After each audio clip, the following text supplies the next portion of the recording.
বছর ঘুরে আবারও এসেছে ঈদ উল ফিতর। ঈদ সবার জন্য আনন্দ নিয়ে আসলেও কারোর জন্য কষ্টের কারণ হয়ে দাঁড়ায়। কাদের জন্য কষ্টের কারণ হয়, কথাগুলো মনোযোগ দিয়ে শুনবেন, কেউ যাবেন না। অসংখ্য বঙ্গবন্ধু সৈনিকরা আছে যারা বিনা দোষে দিনের পর দিন, মাসের পর মাস কারাগারে বন্দি আছে। তাদের আত্মচিৎকার কেউ না দেখলেও আল্লাহ দেখে। এই যে ঈদ আসবে, তারা সব সময় তাদের মাথায় এইটাই চিন্তা হবে, আমার সন্তান না জানি বাহিরে কিভাবে আছে, সন্তানকে কিছু কিনে দিতে পারলাম না, আমার সন্তান আমাকে দেখছে না। সেই কারাবন্দিরা তাদের আত্মীয় স্বজনকে দেখতে পায় না। এই কষ্টটা এখানে হিট করে। আমি নিজেও কারাগারে ঈদ করেছি, এই কষ্টটা আমিও বুঝি।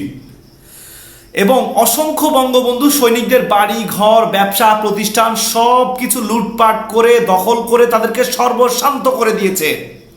লক্ষ লক্ষ আওয়ামী লীগের নেতাকর্মীদের বাড়িঘর লুটপাট করার পর তাদের ঘর বাড়িটাও ধ্বংস করে দিছে।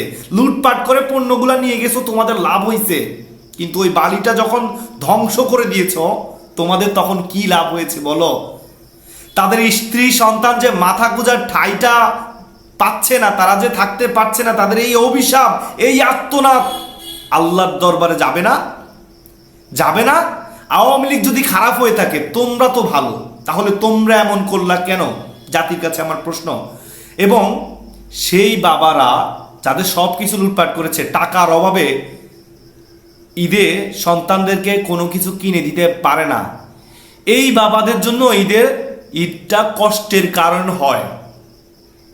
তাদের বুকটা ফেটে যায় যে সন্তানকে কিছু কিনে দিতে পারলাম না।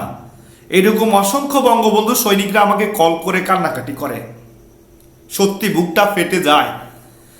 তো যাই হোক, অনেকেই আওয়ামী লীগের নেতাকর্মীকে সহযোগিতা করছেন, যারা করছেন তাদেরকে ধন্যবাদ, কৃতজ্ঞতা।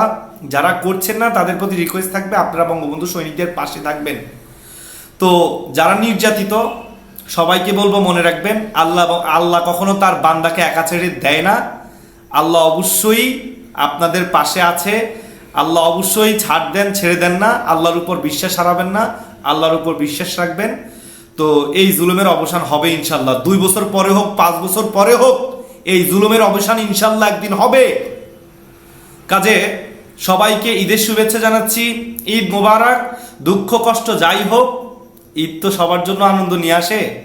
কষ্ট হয়তো থাকবেন, কষ্ট পাবেন, কিন্তু দিন শেষে আল্লাহর উপর ভরসা করেন। তো যাই হোক, সবাই ভিডিওটা লাইক কমেন্ট শেয়ার করে সাপোর্ট করবেন। শুধু আমার এই পেজটিকে না, স্বাধীনতার সপক্ষে যে বা যারা ভিডিও বানাবে প্রত্যেকের ভিডিওতে লাইক কমেন্ট শেয়ার করে সাপোর্ট করবেন।